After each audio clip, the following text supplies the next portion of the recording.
The perfect wedding night. Her laughter echoes through the beach as she runs barefoot on the sand, still in her wedding dress. The world seems to be a dream, or at least she thought it was. Her husband smiles, watching her from a distance. But there's something cold behind that smile, something sinister. For a moment, his gaze hardens, a flicker of doubt. Then, in one swift motion, he pushes her. She stumbles, flailing wildly as her body is swept into the dark, raging river. Her screams echo, her fingers stretching toward the shore, desperate, helpless. But he doesn't move. He stands there, watching, cold. The water swallows her.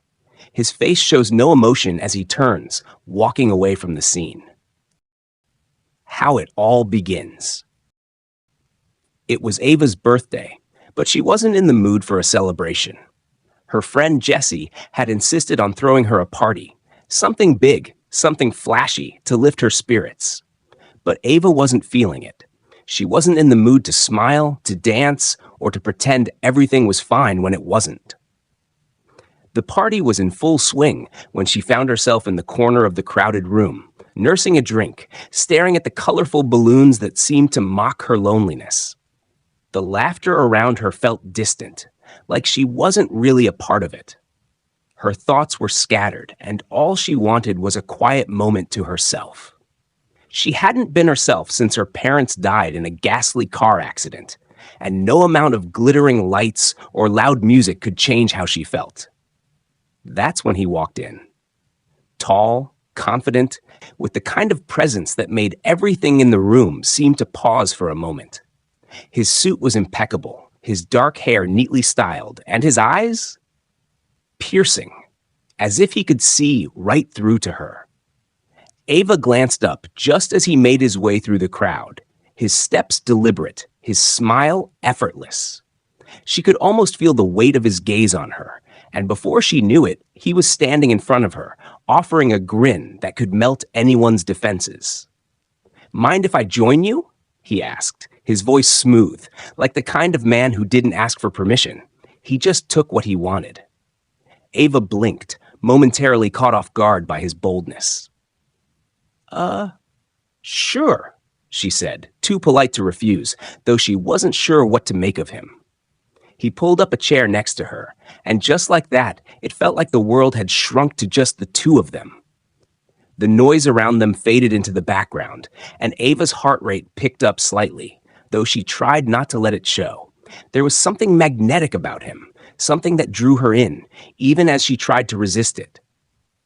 "I'm Lucas," he said, leaning back casually in his chair, his smile never fading.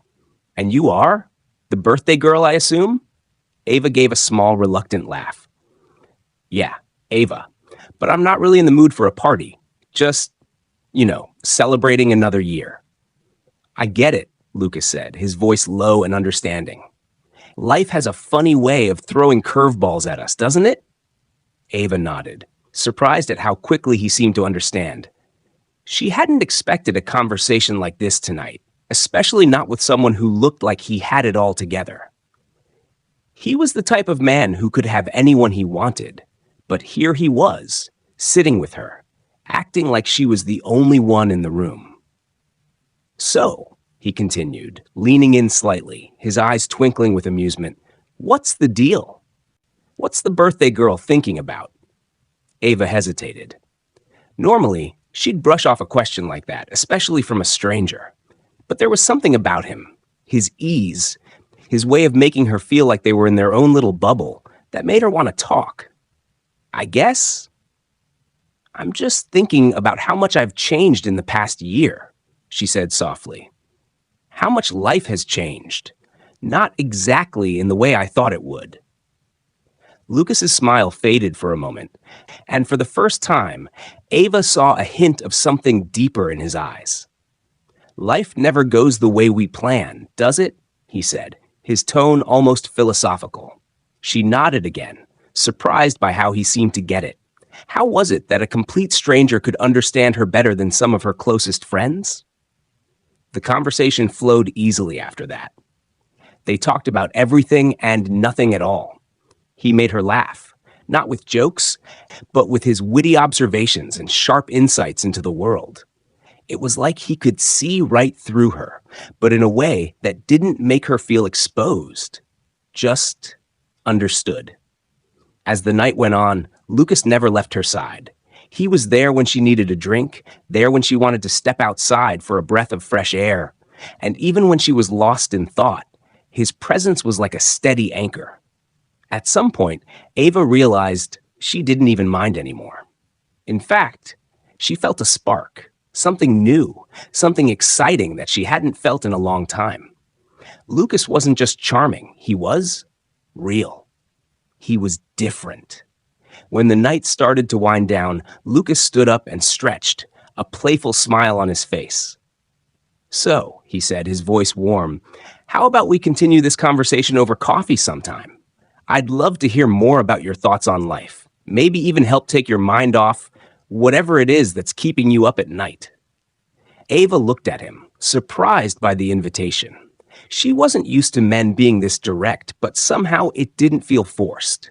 It felt right. "I'd like that," she said, smiling in spite of herself. Lucas pulled out his phone, handing it to her. "Great. Give me your number, and I'll make sure we set something up. I'm pretty good at making sure things go exactly the way you want them." Ava took the phone, feeling an unexpected thrill as she punched in her number. When she handed it back, their fingers brushed lightly. The connection between them was electric, and Ava couldn't help but feel a strange sense of anticipation. "Until then, Ava," he said, his voice dropping to something softer, more intimate, "I'm looking forward to seeing where this goes." As she watched him walk away, Ava realized that this wasn't just a random encounter. No, this was the beginning of something more. Something she couldn't quite name yet, but that she knew would change her life in ways she couldn't even imagine. After that, something changed between Ava and Lucas, something neither of them could deny, even if they tried. It started with a message that night. "Lucas, still smiling like a fool thinking about today. Sleep well. Beautiful."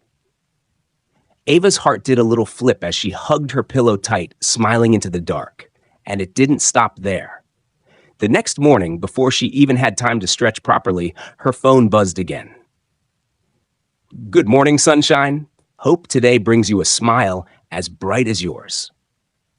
Every day after that, he called, sometimes just to hear her voice, sometimes to tell her silly jokes that left her laughing like a child, and sometimes to say nothing at all, just breathing on the line like he couldn't stand being away from her even for a second. Sometimes, Ava would be sitting in her little office, working, when her phone would vibrate quietly. It would be Lucas. "I know you're busy, but I miss you. Just needed to hear you breathe for a second." How could she resist that? Then there were the surprises.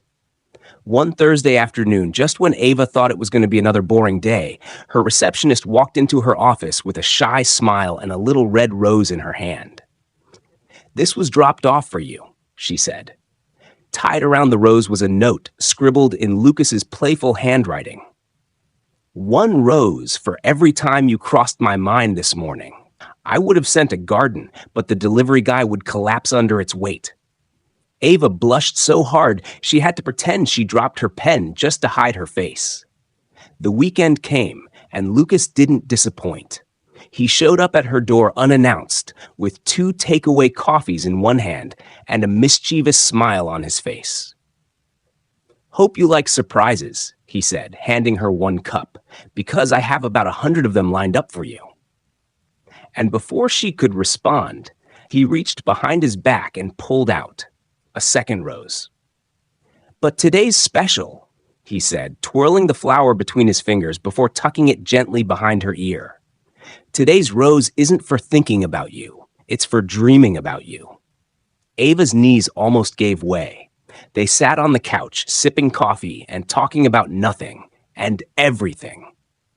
Lucas listened like every word she said was gold, laughing at her jokes even when they weren't that funny, looking at her like he couldn't believe she was real. Sometimes they said nothing at all, just sat there, the silence between them warm and full of meaning. The more time they spent together, the deeper they fell, without even trying. It wasn't just the grand gestures. It was the little things, too. Lucas remembering her favorite song and playing it randomly while they drove. Ava slipping tiny love notes into his jacket pocket when he wasn't looking. It was him texting at midnight. "I can't sleep. You're in my dreams, and it's messing up my REM cycle." It was her sending a selfie the next morning with messy hair and sleepy eyes, and him replying immediately, "Most beautiful thing I've seen all week." Their story wasn't rushed. It grew slowly, sweetly, like the careful blooming of a flower, opening one petal at a time until it became something breathtaking. And deep down, Ava knew. This wasn't just another love story. This was the one she'd been secretly wishing for all along. The day came faster than either of them imagined. Ava stood before the mirror, her white gown hugging her like a dream. The room was filled with soft laughter, clinking glasses, and the smell of fresh roses. Bridesmaids buzzed around, fixing her veil, perfecting her curls. But Ava hardly noticed any of it. She only thought about one thing: Lucas.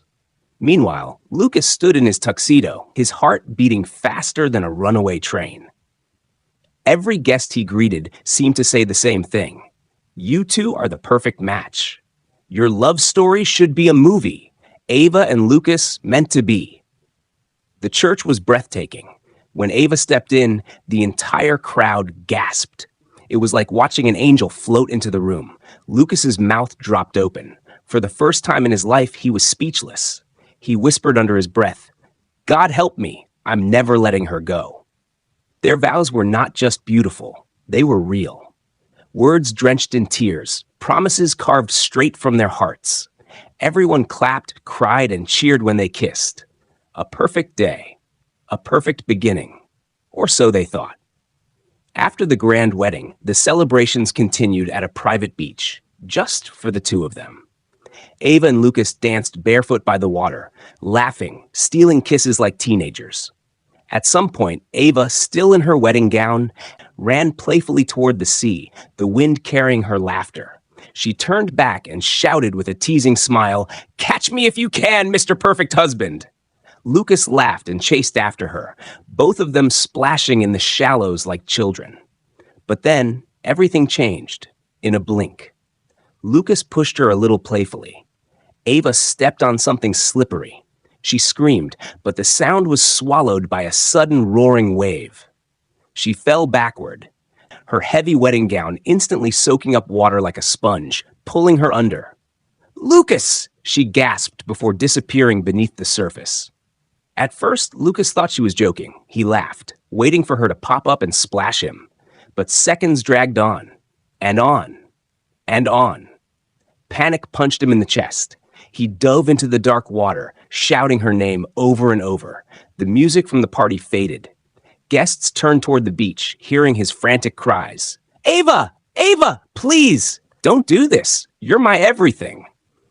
The ocean tossed him around like a rag doll, waves crashing into his face. He could barely see, the white of her dress flashing once in the depths, like a ghost teasing him. Finally, his fingers brushed against her hand. He pulled with all the strength he had, but her hand slipped away and, just like that, Ava drowned in the sea. The next day, the city woke up to a nightmare they couldn't escape. Everywhere you turned, Ava's picture was there, smiling like she always did, reminding everyone of what they had lost. Lucas sat on the marble steps of one of her companies, his face buried in his hands, broken beyond words. Tears rolled down his cheeks like rivers he couldn't control. He wasn't just crying, he was wailing. "Ava, you promised we'd grow old together," he whispered into the empty air. The sky turned gray. Shops closed early. Schools held a moment of silence. Even the heart of the city, always noisy and restless, slowed down, as if the world itself was mourning the girl with the kindest smile.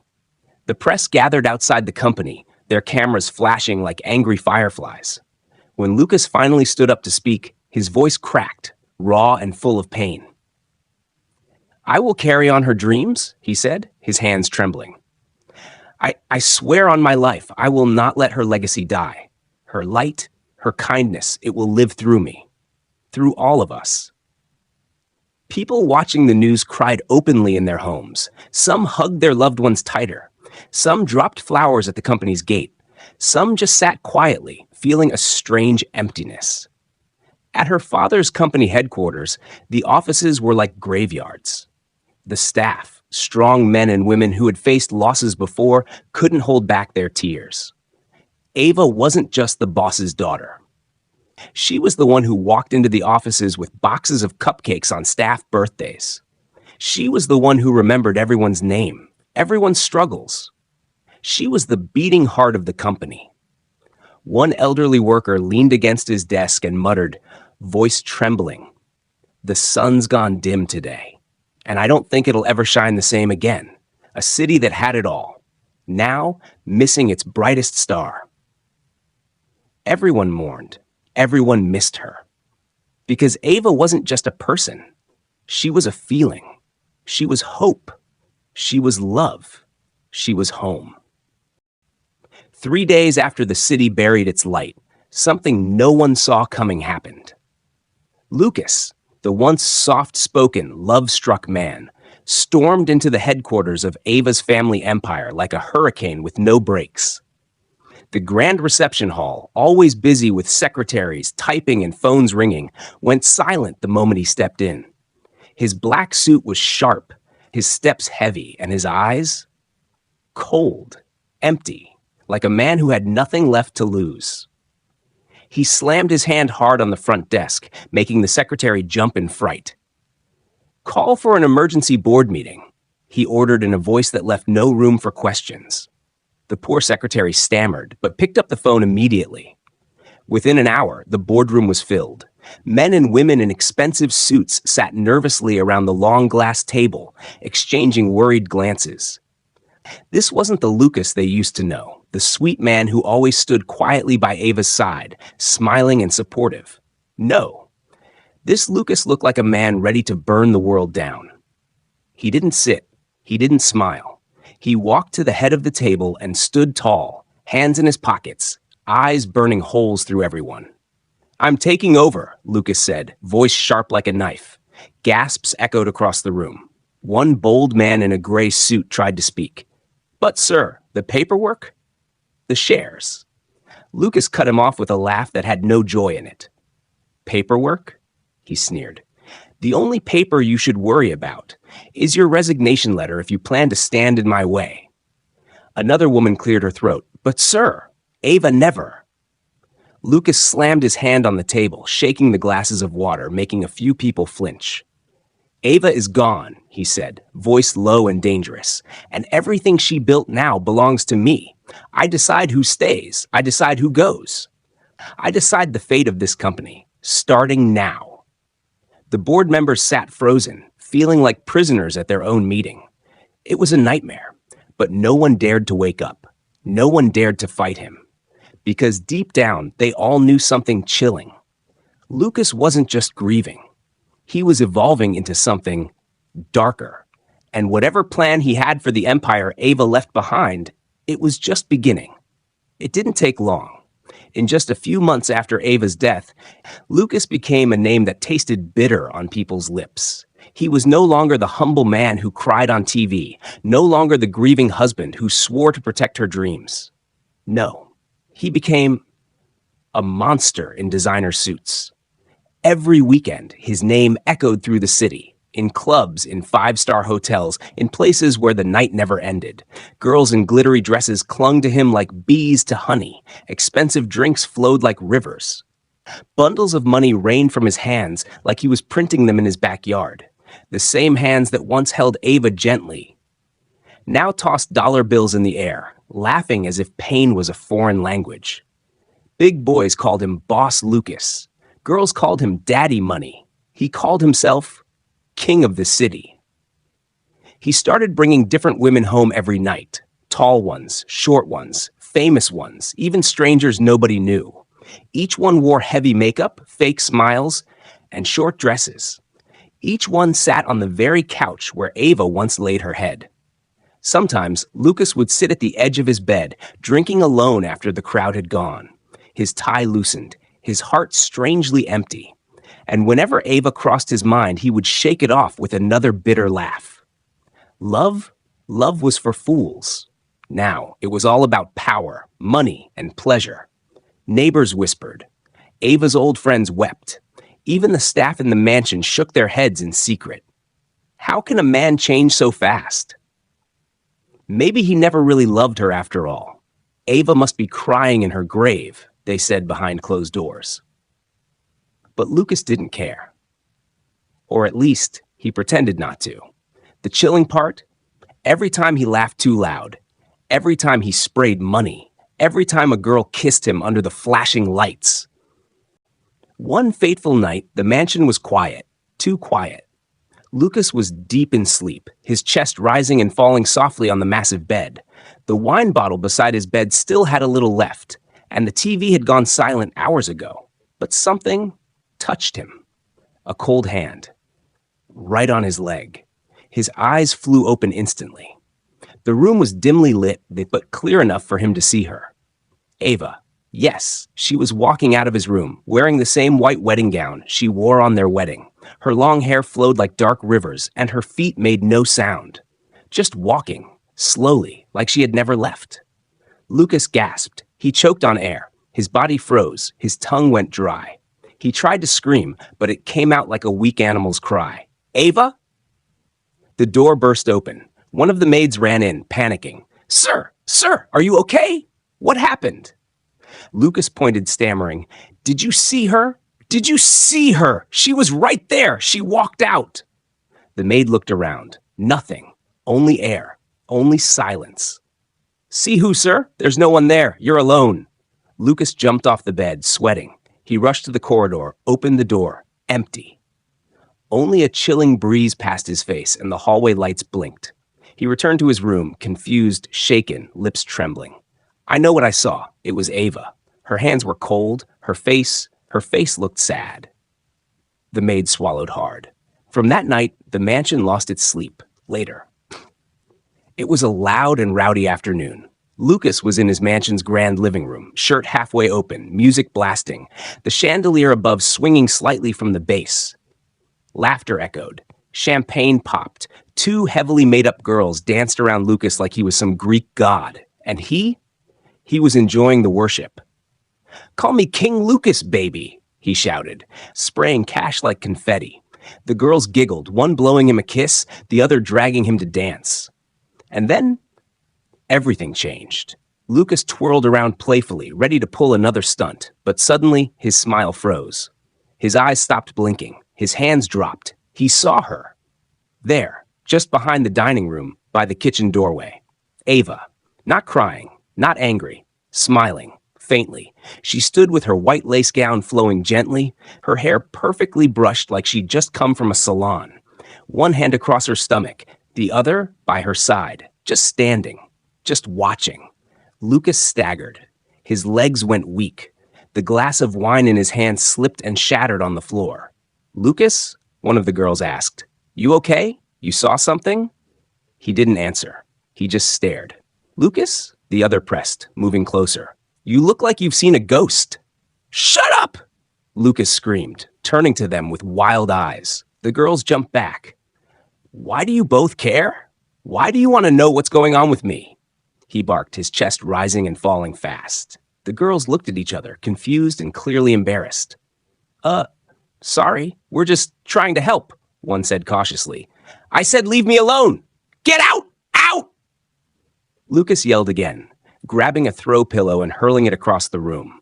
Both girls stormed off, muttering under their breath. Drama king. He was better when he was broke. One hissed. Ghosts or guilt, who knows? But he's losing it, the other whispered, heels clicking as they walked away. Back in the room, Lucas turned again. She was gone. Just like that. Only the broken glass remained, and an eerie silence that replaced all the music. He slowly dropped to the floor, hands on his head. Tears welled up in his eyes. Why are you back? Ava? He whispered. What do you want from me? But deep down, he knew what she wanted. And soon, the world would find out. Because the dead never smiles without a reason. Lucas hadn't slept in his mansion for over a week. Every time he tried, her scent filled the air. Her laughter echoed from the walls. Her shadow danced past the windows. Ava was everywhere, even in her absence. So he moved to a hotel, a penthouse suite high above the city. Clean, fresh, no memories. But even that couldn't wash the guilt off his soul. That morning, he walked into the boardroom of the company, Ava's father's empire, with his usual fake smile, trying to act composed. "Good morning, gentlemen and ladies," he said, adjusting his suit. "We need to discuss some changes, drastic ones."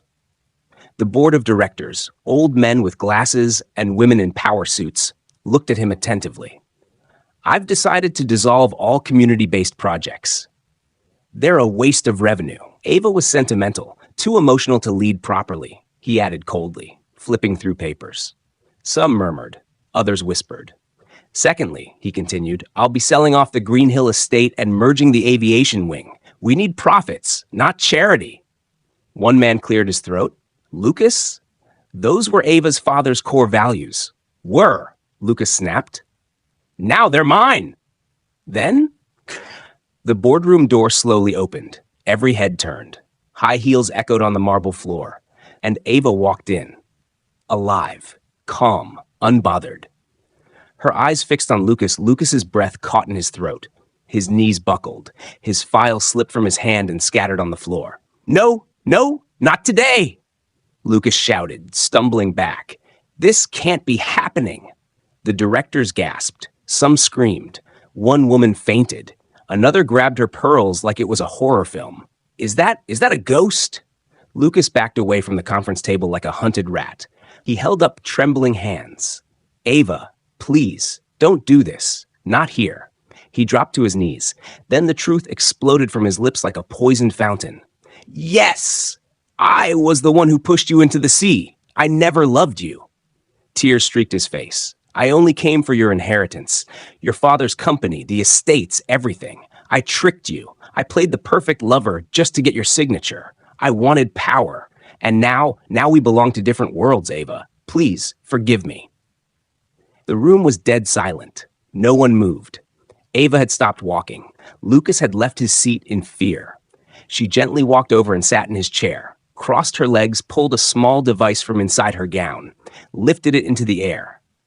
"This," she said coolly, "is his confession." And just then, the door opened again. Two stern-looking police officers entered, followed by a young, calm man. The board members gasped.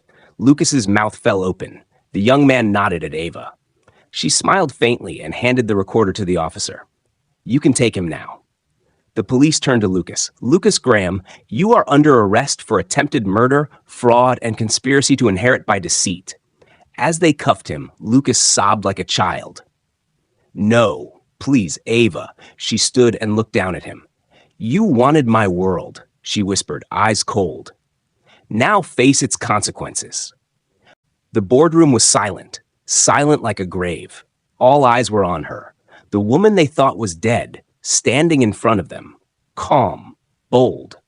Ava adjusted the mic on the board table. Then with a small but firm voice, she said, "I didn't die." Gasps flew across the room like wind in a broken window. Though I was unconscious for days. That day at the beach, yes, I was pushed by the man I loved, the man I almost married. Ava paused, turned slightly, and pointed to the young man standing behind the police. "He saved me." The man stepped forward, placing his hand on his chest. "My name is Desmond," he said, voice strong but full of emotion. "I was at the beach that same day, just for relaxation. I remember seeing them, Ava and Lucas, laughing like two children." He chuckled a little. "I admired them. Their happiness looked so pure, so beautiful. They ran, played, splashed water at each other like kids. I couldn't help but watch from a distance. It made me feel hopeful, like love still existed." Everyone in the room leaned forward. Even one of the older directors whispered, "What sort of movie is this?" Desmond continued. But something felt off. When they walked far from everyone's sight, I still followed quietly. Not to stalk, but to enjoy that moment of love I just witnessed fully. Then his face grew dark. His voice cracked.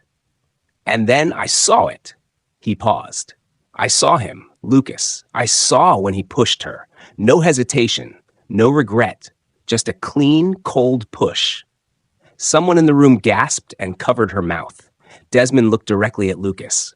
I saw you, Lucas. I saw you jump into the water, not to save her, but to remove the diamond rings from her finger. You are a good swimmer. It wasn't a rescue. It was a robbery of the most evil kind. Lucas tried to speak, but only stammered. And no, you're lying. You don't even know me. Oh, I know you, Desmond said, eyes burning. I saw you smile after taking the rings. I heard you when you whispered, "Love is for fools." The board members gasped again. One even shook her head in disbelief. And you laughed, Lucas. You laughed like a man who just hit jackpot. You said, I can't afford to lose this one too. That's when I knew you were a devil in a designer suit. Lucas stumbled back like the words were bullets. No, this isn't happening. She was gone. I watched her drown. I mean, he stopped mid-sentence, realizing he had just said too much again. Desmond nodded. I quickly ran to some fishermen nearby, begged them for help. We searched for hours. 6 hours later, we found her, barely breathing, unconscious, but alive. One man at the table whispered, "Heaven truly protects good people." She's been in town all along, Desmond said, turning to the board. Healing, watching. She saw all his interviews, all the social media posts, the fake charity drives, the lies, the girls, the mansion parties. Ava stepped in again. I stayed quiet because I needed proof. I needed him to show his true face to the world, not just to me. Lucas fell to the ground, literally collapsed. Get him a chair, someone shouted. Another muttered, don't bother, he'll be sitting in jail for a long time. The board members looked around in disbelief. One of them finally said, Ava, you're truly your father's daughter. Everyone applauded, tears welled in Ava's eyes. But Lucas, he just sat there on the floor, his designer suit now wrinkled and soaked in sweat, whispering to himself, How did I lose everything to a woman I buried alive? A few weeks later, the prison gates slammed shut behind Lucas with a loud clang, almost as if the building itself was excited to welcome him. He sat alone in a corner of his cold prison cell, wearing a dull orange jumpsuit that made him look like a faded version of the city's biggest boy. Gone were the designer suits, the gold chains, the fine wine, and definitely the women. All he had now was a stained wall and the distant sound of someone coughing in another cell. But outside those prison walls, Ava's world was just beginning. Flash to the city. Newspapers screamed her name. Ava returns. Not a ghost, a survivor. Betrayed, buried, but back. The headlines were juicy, but none of them could fully capture the fire in Ava's eyes when she walked back into her father's company. That morning, the same building where Lucas once declared himself king, Ava walked in. Not like a princess, but like a queen who had survived war. The staff stood to their feet. Some wept, some clapped. All were stunned. A few whispered, she's really back. Another whispered of known. Pretty girls don't die easy. Ava smiled and raised a hand. I'm not just back. I'm here to build something stronger, something my father would be proud of. In her first board meeting after returning, Ava introduced a new policy: transparency, employee care, and community projects. And guess who she invited to that table? Desmond, the same man who pulled her out of the sea, now sitting beside her, clean-shaved, in a navy blue suit, his once quiet smile now confident. The directors stared at him. Who is this? One asked. Ava smiled. This is Desmond, the man who didn't save me because he knew me, but because his heart couldn't ignore what his eyes saw. Someone joked, sounds like a future husband if you ask me. Ava blushed. Let's stick to business, for now. But even Ava couldn't hide the soft smile that crept across her face when Desmond gently whispered to her, I told you, Your comeback would be unforgettable. Later that night, at the rooftop of the company, Desmond and Ava looked over the city lights. He held out a single red rose. "Don't worry, I won't push you off the roof," he teased with a wink. Ava burst out laughing. "You're lucky I'm done with villains," she replied playfully, taking the rose. Then she grew serious.